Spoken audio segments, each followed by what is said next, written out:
కాళేశ్వరం నిర్మాణంలో అవకతవకలపై ఓపెన్ కోర్టులో సోమేష్ కుమార్ విచారణ ముగిసింది. కమిషన్ అడిగిన ప్రశ్నలకు మాజీ సీఎస్ స్ట్రైట్ గా సమాధానం చెప్పలేదని తెలుస్తోంది. దీంతో సోమేష్ కుమార్ పై కమిషన్ చీఫ్ జస్టిస్ చంద్రఘోష్ ఆగ్రహం వ్యక్తం చేశారు. డిబేట్ కు రాలేదని, విచారణకు వచ్చారనే విషయాన్ని గుర్తుపెట్టుకోవాలని చంద్రఘోష్ వార్నింగ్ ఇచ్చారు. కమిషన్ అడిగిన ప్రశ్నలకు తెలియదు, గుర్తులేదని సోమేష్ కుమార్ సమాధానం చెప్పారు.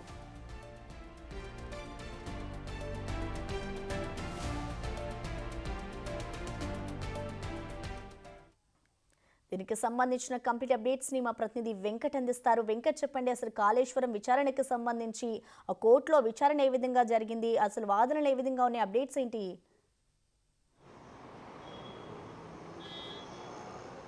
మాజీ సీఎస్ సోమేష్ కుమార్ పైన కమిషన్ తీవ్ర ఆగ్రహం వ్యక్తం చేసిందని చెప్పుకోవచ్చు. స్పష్టంగా ఆయన స్మితా సబర్వాల్ విచారణ అయిపోగానే వెళ్ళలోకి అంటే కోర్టులోకి రాకపోవడంతో కమిషన్ ఆగ్రహం వ్యక్తం చేసింది. ఆయన ఇచ్చే సమాధానాలపైన కూడా ఆగ్రహం వ్యక్తం చేసినటువంటి నేపథ్యం ఉంది. ఖచ్చితంగా కాళేశ్వరం నిర్మాణంలో మీ పాత్ర ఏంటి అన్న దానికి సరైన సమాధానం చెప్పలేదు. అంటే కొన్నాళ్ళు మాత్రమే నేను సీఎస్గా పనిచేసిన, కాళేశ్వరం నిర్మాణంలో నా పాత్ర లేదు, చాలా సంవత్సరాలు అయింది కాళేశ్వరం నిర్మాణం జరిగి, నాకు సంబంధం లేదు అనే సమాధానం ఇవ్వడంతో కాళేశ్వరం కమిషన్ ఆయన పైన తీవ్రమైన ఆగ్రహం వ్యక్తం చేసింది. ప్రజాసంపద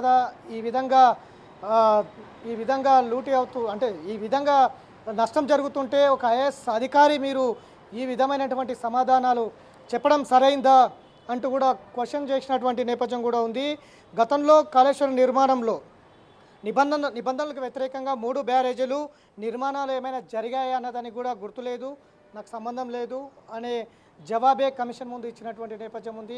3 బ్యారేజీలకు సంబంధించి మీరు ఏమైనా డీల్ చేశారా, సీఎస్గా ఉన్నారు కదా, ఏమైనా డీల్ చేశారా అన్న క్వశ్చన్ కూడా నాకు సంబంధం లేదు, చాలా సంవత్సరాలు అయింది. ఇవే క్వశ్చన్స్, ఇవే సమాధానాలు కమిషన్ ముందు చెప్పినటువంటి నేపథ్యం ఉన్నది.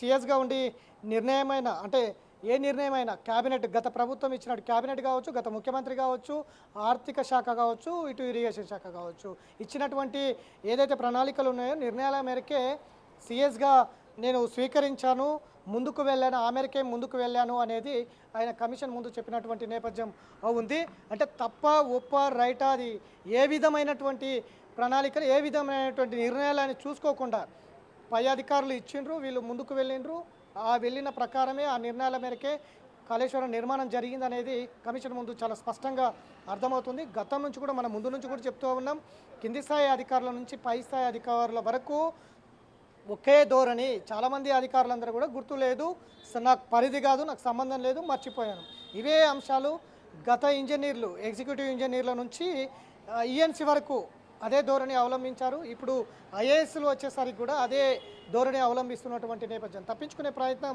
ఖచ్చితంగా చేస్తున్నారు. ఎందుకంటే సీఎస్లుగా దాదాపు 9-10 సంవత్సరాల అనుభవాలు ఉన్న ఐఏఎస్ అధికారులు వీళ్ళంతా సీఎస్ చీఫ్ సెక్రటరీగా చేసినటువంటి నేపథ్యం కూడా ఉంది.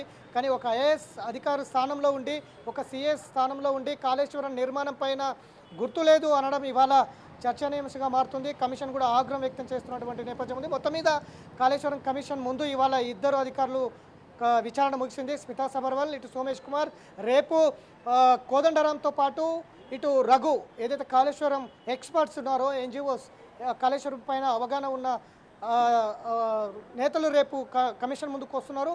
వాళ్ళ అభిప్రాయాలు కూడా రేపు కమిషన్ ముందు చెప్పబోతున్నారు. మొత్తం కూడా అధికారుల డేటా అంతా కూడా కమిషన్ రికార్డ్ చేస్తున్నటువంటి నేపథ్యం అయితే ఉంది. Thank you Venkat.